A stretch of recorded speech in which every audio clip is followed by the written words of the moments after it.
Up, guys? Welcome to the Break Orders podcast. My two good friends over here, Tristan and Griffin from the Leif Erikson days. What's going on? What's going on, guys? So, Tristan, you want to tell everyone about yourself?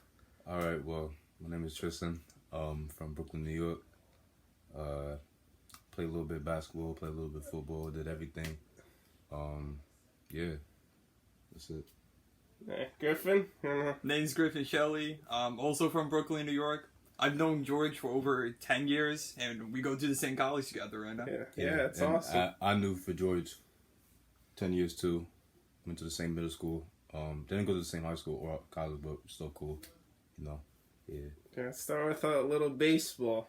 Tristan, I know you're not a big baseball guy. Yeah, but I'm not. If you want to jump in, you can. All right, so boom. All right.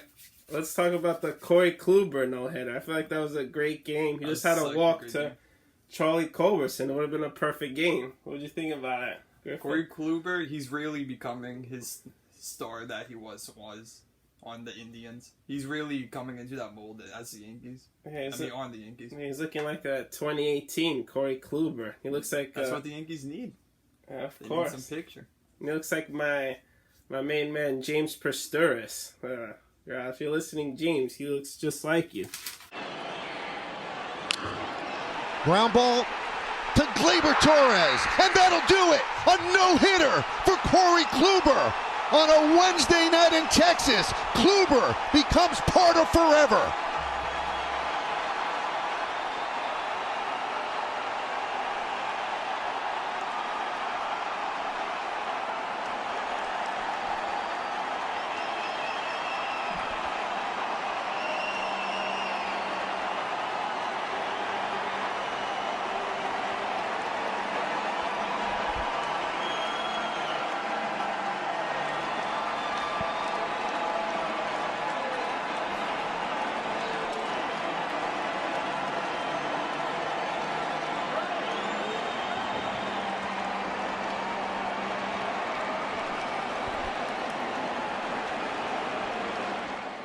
Bobblehead day too. I don't know if you saw that. Oh, yeah, damn, it was his that's bobblehead cool. day. That's actually cool. From the Rangers. So he lit it up on his bobblehead day. That's always what you want to see, right, Griffin? That's pretty cool. Yeah. And Tyler Wade, I don't know. He made me nervous at the end. He made me nervous at the end. He always makes me nervous, bro. I don't know what about Tyler Wade, but he just makes me so nervous. I don't know why. Just his fielding. Definitely. Can't describe it. Yeah, and he had 6 no-hitters. What did you think about the no-hitters this season? I think just hitters are getting bad, honestly. I don't know what's happening.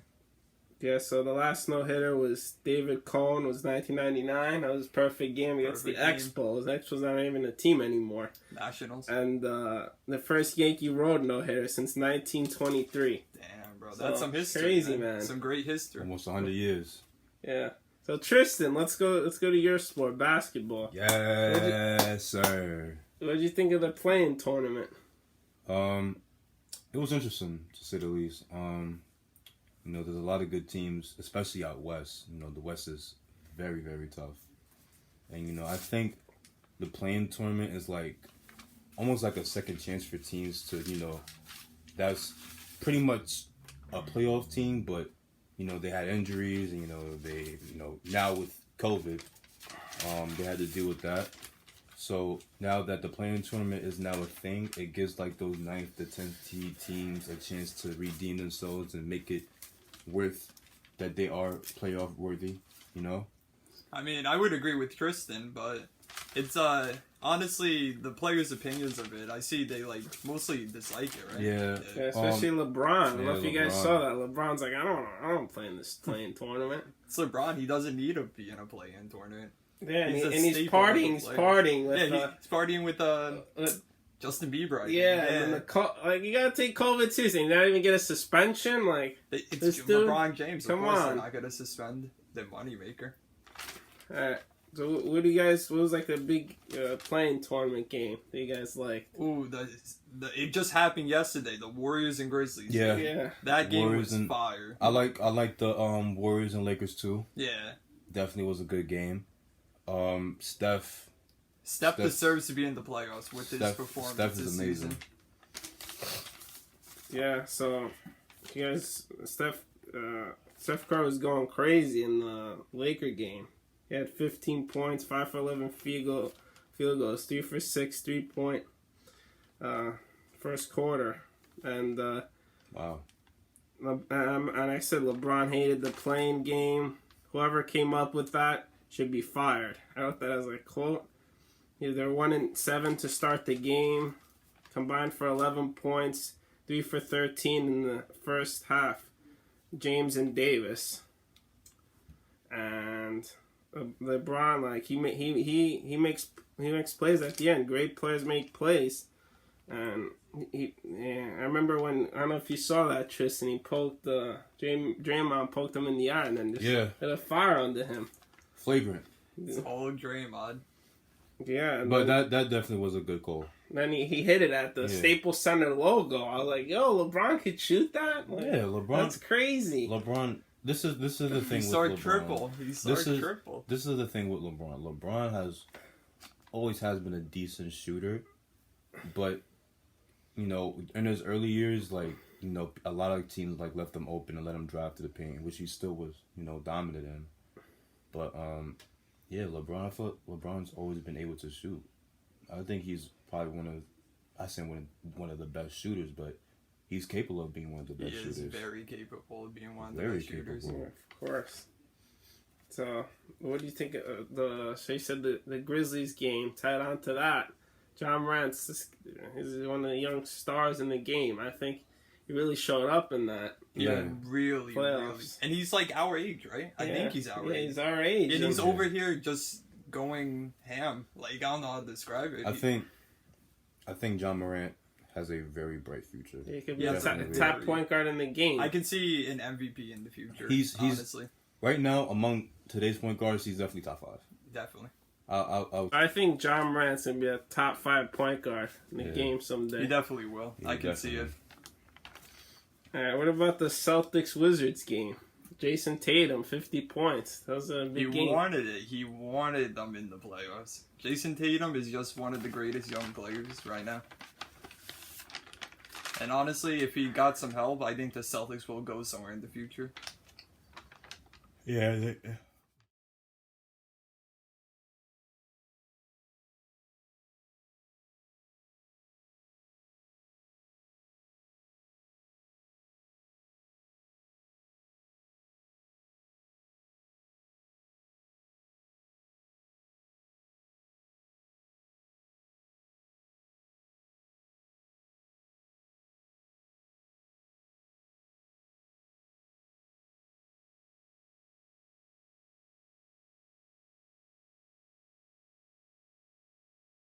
The Celtics want to do, honestly, because their team is just Jaylen Brown and Jason Tatum. Well, not even Jaylen Brown. He's out for the season. He's out for the season now, but like even before that, it was just him and Tatum just helping the Celtics get to playoffs. Like, yeah, Jason Tatum had 18 points in the first half. Third quarter was Tatum time. They won a 17-2 run in the third quarter. It's 23 points, 7 for 10, 2 for 3 3-pointer. This was all in the third quarter. And Tatum had 50 points, 8 rebounds. Walker, 29 points, 7 rebounds, 2 assists. Bill had a good game too, 22 points, 6 assists. Can we take a minute to talk about Kemba? Listen. In the middle of my stat stuff, man. I know, but just real quick. He has a quick rant about Kemba. Kemba Walker was good. Kemba Walker was good in Charlotte, right? We can all agree on that. Yeah. One of the best point guards in the league during that time he was in Charlotte. He came to Boston, didn't do jack shit. It's better than Kyrie, though. Kyrie didn't do anything either when he was in Boston. Kyrie was better than Kemba. Crazy. Kemba Walker didn't do nothing. Who was better for the team, though? Kemba was. Kyrie was like a cancer. He didn't like anybody on the team. He wanted to leave. He gave up. Remember that Bucks series against Giannis? I don't know. I honestly don't know. I just felt like Kemba just kind of like fell off a cliff almost. Like he did. He fell hard. Yeah, like he's just non-existent. Yeah, I would agree with that. It's a good point, Tristan.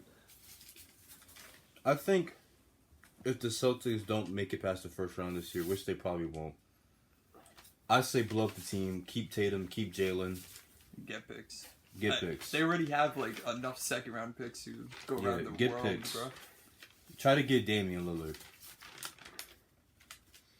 Because I'm telling you this now, if Damian does not win in the first or second round, he needs to get out, bro. I feel like he's gonna request a We trade. need to free him.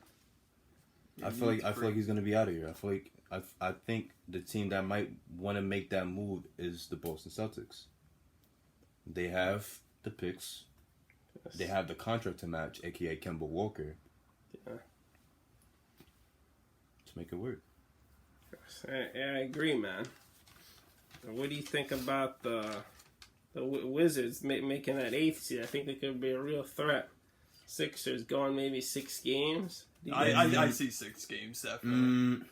Playoff Westbrook, man. Playoff Westbrook. You have Bradley Beal in the playoffs again, Beal. finally. You're forgetting about one person that's a center and probably might win MVP this year.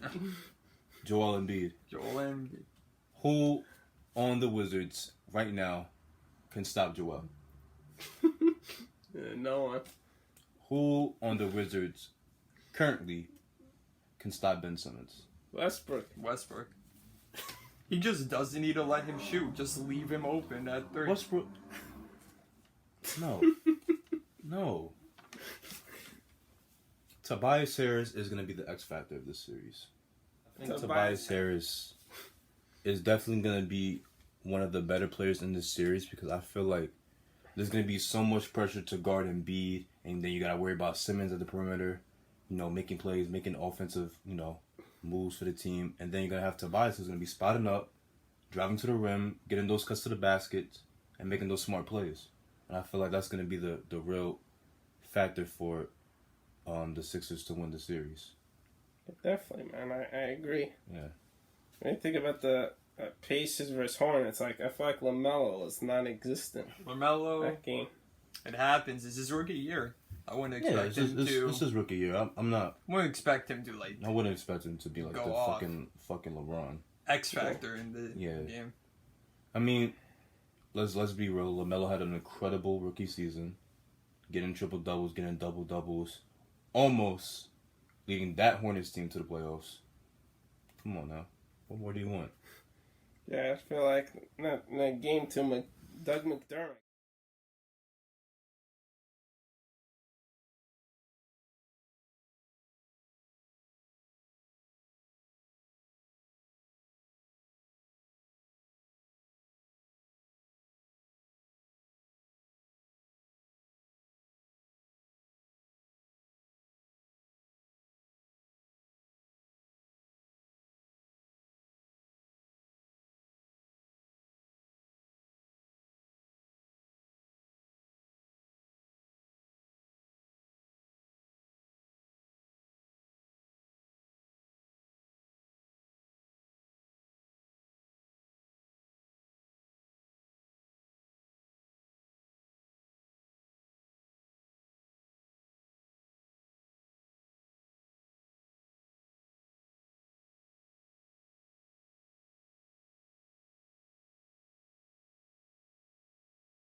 Came out of nowhere. Yeah. Like he's March Madness out here.